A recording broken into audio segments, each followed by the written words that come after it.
Bomb explosion in Afghanistan kills at least 25 people. Chile and Bolivia aim to repair strained bilateral relations. And bars, cafes, and restaurants in Belgium can reopen for outdoor services. Hello and welcome to teleSUR. I'm Jose Daniel Lopez in Quito, Ecuador, and this is from the south. At least 25 people, including children, have been killed in a bomb attack in Afghanistan's capital, Kabul. The bomb exploded near a school in Ashira district of West Kabul, killing at least 25 people, many of them young students, and injuring some 50 others. Outside the hospital where the victims were taken, dozens of people line up to donate blood, while family members check casualty lists posted on the walls. The Taliban condemned the attack, apparently aimed at civilians, and denied any responsibility, instead blaming the Islamic State group. There was a lot of casualties. There were a few male victims, but most of them were female, school students. The victims were female school students. The bodies were everywhere, and some of the bodies were missing heads. Unfortunately, during the time when the school students were coming out of school, a powerful explosion happened, and a large number of our children were wounded. And you can see that all the hospitals are full of victims. A group of opposition politicians in Colombia have met with the government of Iván Duque to discuss the ongoing nationwide protests and the police's violent crackdowns on demonstrators. Under the name the Coalition of Hope, the delegation of opposition parties say that their participation in the talks with the president does not mean an end to the ongoing protests.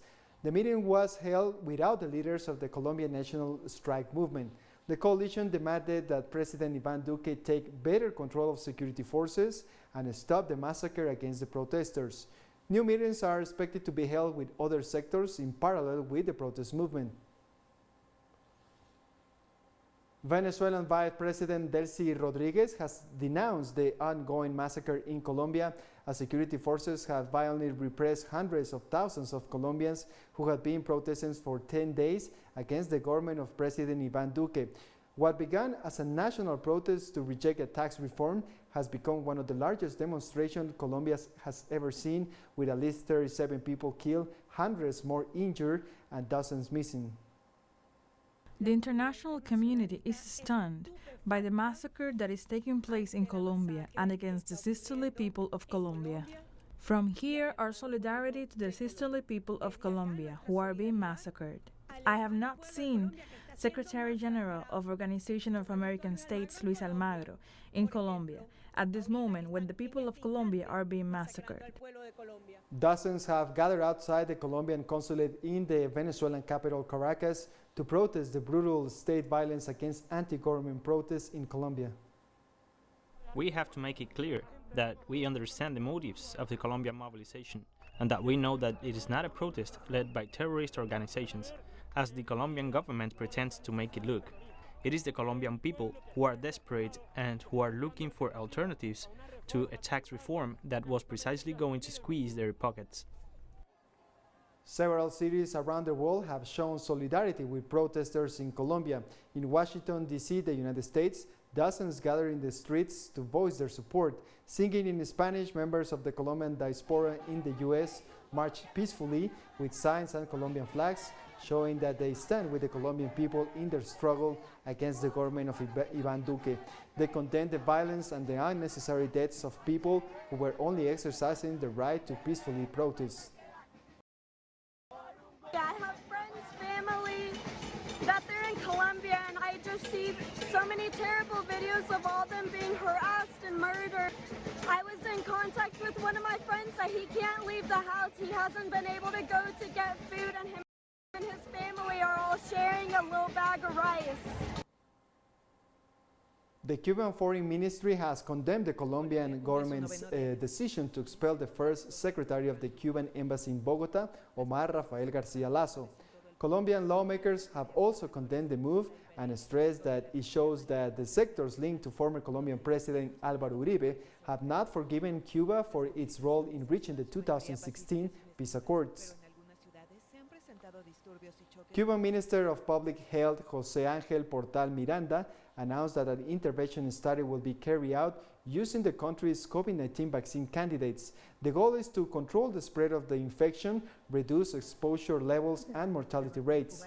The intervention study will be carried out on a temporary basis until the regulatory agency, the Center for State Control of Medicines and Medical Equipment and Devices, issues the authorization for the mass emergency use of the vaccines. A second stage will see all health workers who have not been vaccinated throughout the territory receive shots. In the Cuban capital, the first stage of the intervention study includes another 7 municipalities not already participating in the phase 3 clinical trials between May and June. The second stage in Havana will include other 8 municipalities which are already in phase 3 trials of the Soberana O2 vaccine candidate. We'll take a short break now, don't go away.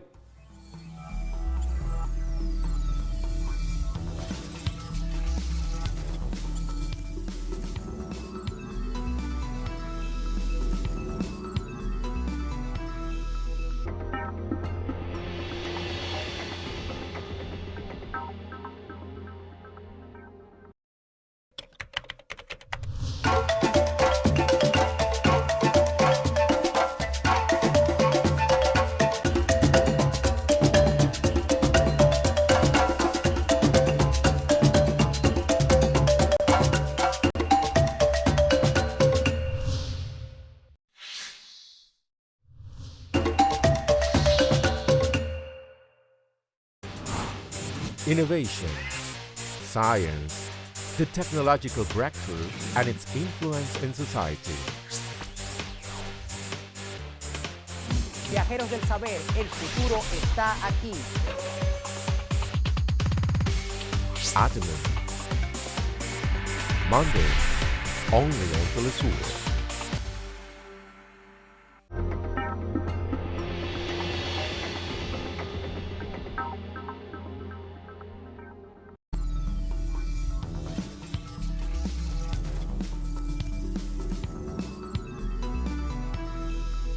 Welcome back. Bolivia and Chile have announced that they have decided to set a roadmap and schedule various meetings to initiate the process of normalization of their bilateral relations.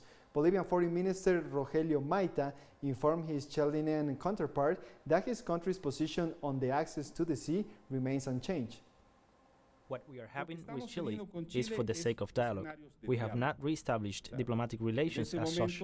There is no Chilean ambassador here in Bolivia, in La Paz, nor is there a Bolivian ambassador in Santiago de Chile. But we are in dialogue because we understand the needs of our fellow citizens.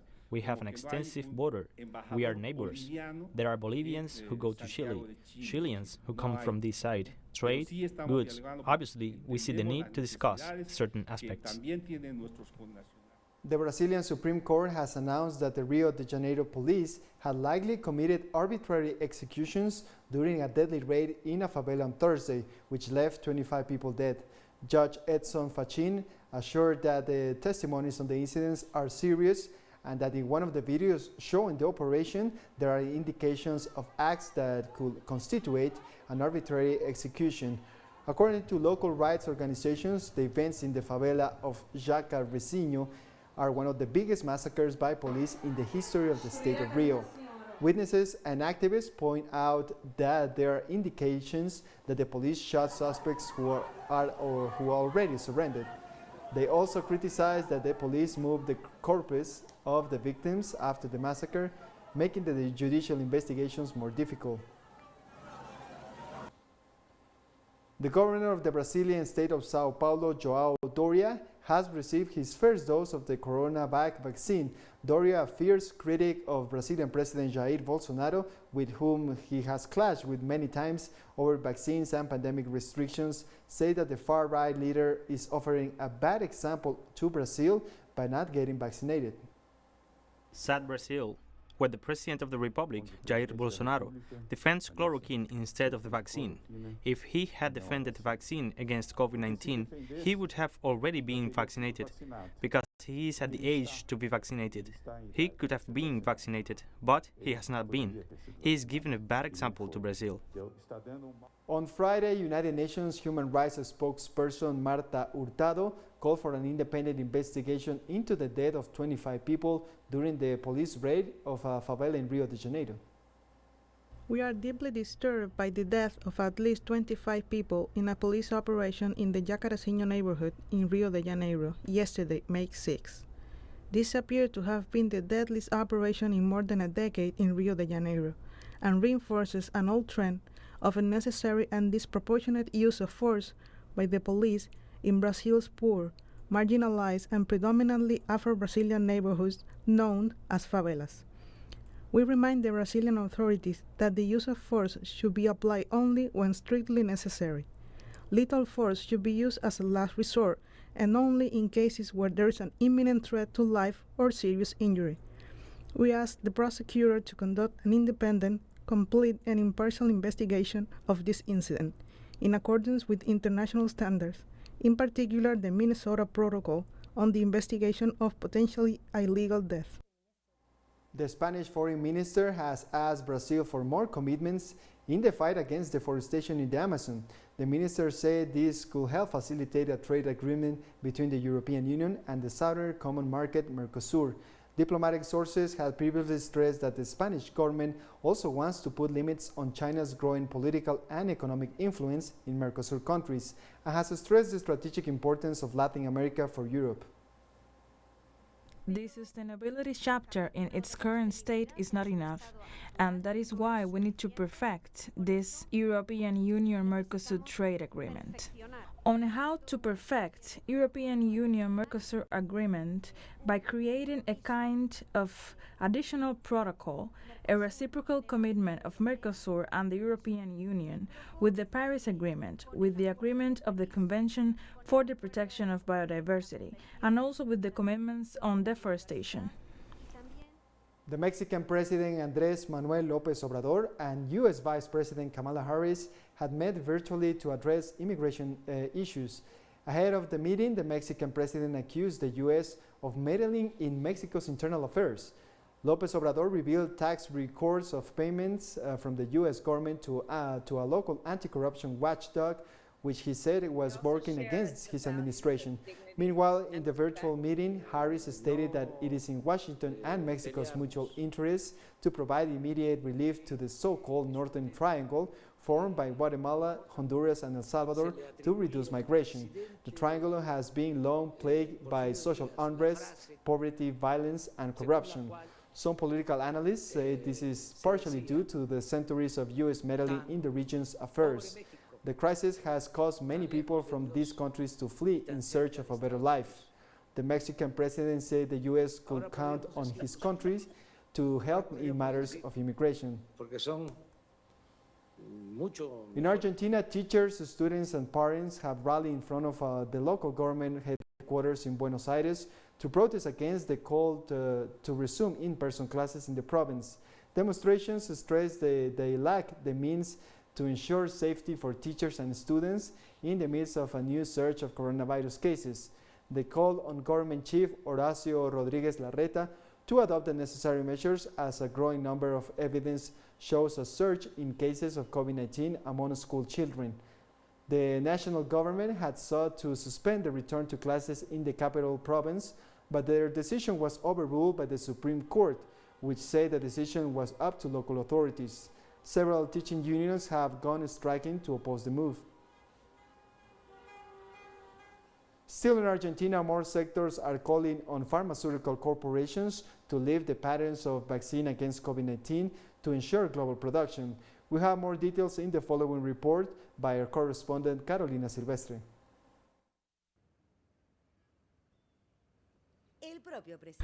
At the G20 Leaders Summit held in November 2020, the Argentine president himself proposed declaring vaccines against the novel coronavirus a global public good.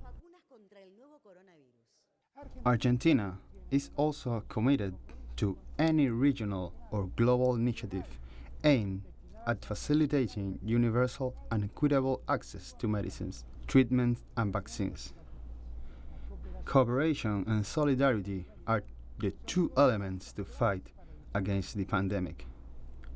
This fight is not only of governments, it is a collective responsibility of the international community that requires subscribing to a great pact of global solidarity. For the researcher and specialist in international health and health policies at the National Scientific and Technical Research Council of Argentina, Marcela Velardo, the main obstacle to universal access to vaccines are the exclusive rights granted by patents. They generate monopolies in favor of big pharmaceutical companies. It is estimated that 3/4 of the funding for COVID vaccine research comes from public investment, but it is only big pharmaceutical which is operating as an economic cartel that benefits from the investment. Intellectual property rights means that pharmaceutical companies maintain exclusive and absolute control over production, distribution, and market pricing. For Argentine scientists, given the situation that humanity is facing, it is inconceivable to wait the 20 years required for the expiration of patents on vaccines against COVID-19. A waiver within the World Trade Organization will allow all countries not to have to comply with patents in their national territory, but countries, their governments, can also release the patents to produce the vaccine locally if they have the productive capacity to do so. And there are already several organizations worldwide that we are cooperating to denounce the dangers of marginalizing the countries of the South in the access to vaccines.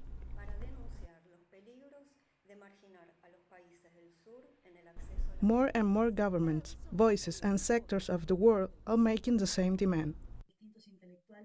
Several intellectuals such as Silvia Rodriguez, Dilma Rousseff, Piedad Córdoba, Atilio Borón, and so many others. The purpose of this campaign is to make visible that there are countries that concentrate the largest amount of vaccines produced and others that have not yet received anything, and it is sent to push, accompany, and strengthen the initiative of some states to suspend, at least for the duration of the pandemic, the intellectual property rights of vaccines and medicines. The global crisis is so deep and the pandemic so uncontrollable that even the United States and the European Union have now agreed to lift patent protections. Although this is not enough to make it a reality, since it will be the pharmaceutical corporations who will make the final decision. Carolina Silvestre, TeleSUR, Buenos Aires. More stories coming up after the break. Stay with us.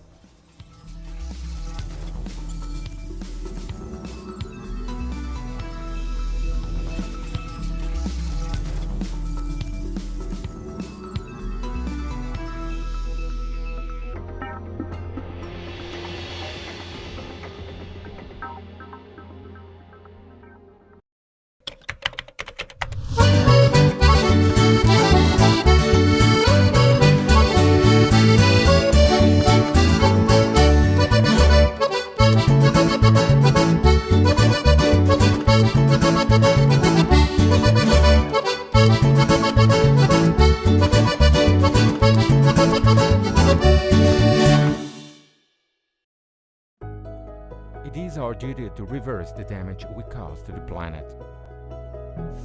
Let's recover our natural ecosystems with actions in defense of the environment. Let's keep fighting for a greener world.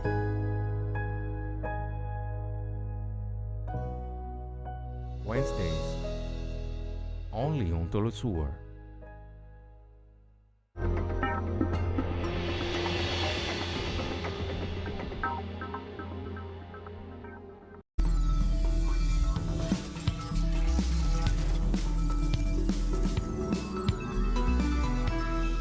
Welcome back.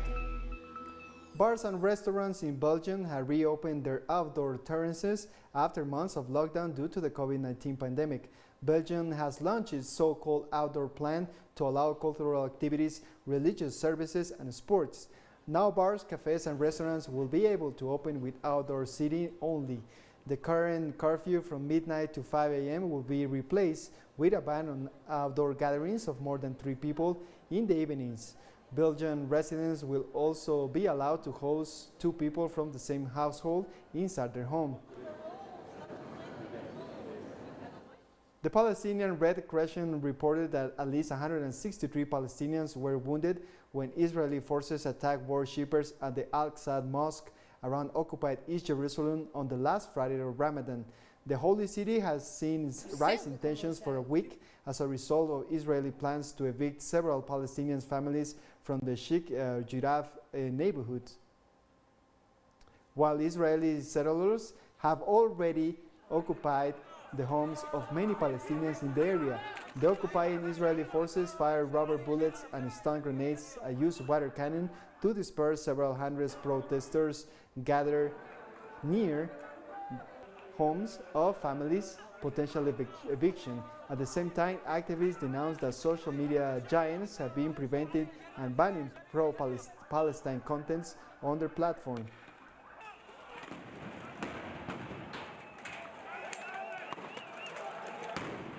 The Turkish foreign minister said he had discussed Israeli aggressions and the unfortunate events during the month of Ramadan during a meeting with his Palestinian counterpart in the Turkish capital Ankara on Friday. We discussed the unfortunate events that took place in Jerusalem during Ramadan, as well as the Israeli aggression. Israel's policy of occupation in East Jerusalem and the West Bank unfortunately continued unabated during the month of Ramadan. We had the opportunity of assessing this today. We expect Israel to abandon these steps so as not to pave the way for greater instability in the future, and the restrictions in relation to Temple Mount must immediately come to an end. We expect respect toward our Palestinian brothers' freedom of worship. There is an attempt not only to apply time division at Al-Aqsa Mosque, but also to divide Al-Aqsa Mosque physically. These things should not be done. We must work to prevent it. And the Jerusalem vigilants are defending Al-Aqsa Mosque on behalf of the Arab nation and the Islamic nation, and it is very important for those stationed in Jerusalem and the surroundings of Jerusalem and in Al-Aqsa Mosque to feel there is an expression of support for them by brothers in different countries, including Turkey. The attack that is currently taking place on the residents of the Sheikh Jarrah neighborhood is a sinful attack that rises to the level of a crime against humanity, and therefore we have contacted the International Criminal Court and the Prosecutor General Fatou Bensouda to ask her to take a clear and strong position on this blatant attack by the occupation state, the State of Israel, against the innocent Palestinian citizens who have not sinned except that they live in the city of Jerusalem and they live in that neighborhood, the Sheikh Jarrah neighborhood. On Friday, Israeli security forces killed 2 Palestinians and wounded several others in the West Bank after clashes in occupied East Jerusalem. The security forces repressed protesters rallying in East Jerusalem over a controversial land rights case regarding the expropriation of Palestinian families who are threatened with eviction in the Sheikh Jarrah neighborhood. Israeli Jews, backed by courts, have taken over houses in the neighborhood on the grounds that Jewish families lived there before fleeing in 1948. The Israeli security forces seek to evict a total of 58 more Palestinians, and Israel's Supreme Court announced it was postponing its decision and will hold another hearing in the case on Monday. On Friday, French President Emmanuel Macron urged both the United States and the United Kingdom to stop blocking access to COVID-19 vaccines and the raw materials. Today, the Anglo-Saxons block many of these ingredients and vaccines. Today, 100% of the vaccines produced in the United States are for the American market. In Europe, out of about 110 million produced to date, we have exported 45 million and kept 65 million.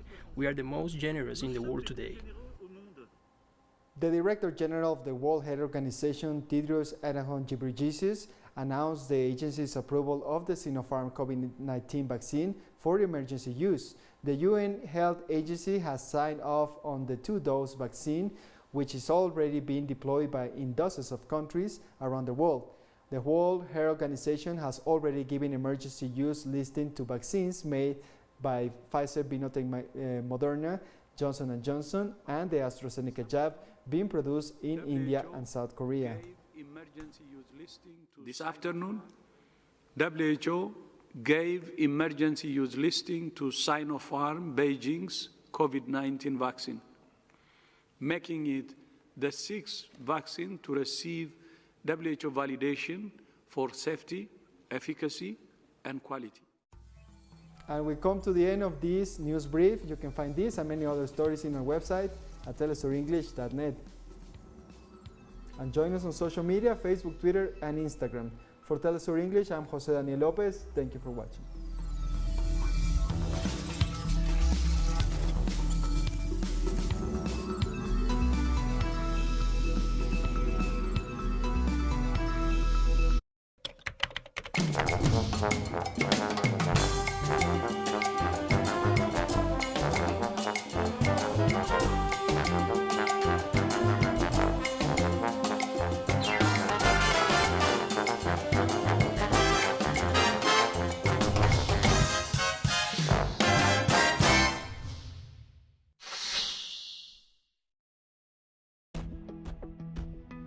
Una travesía para descubrirnos.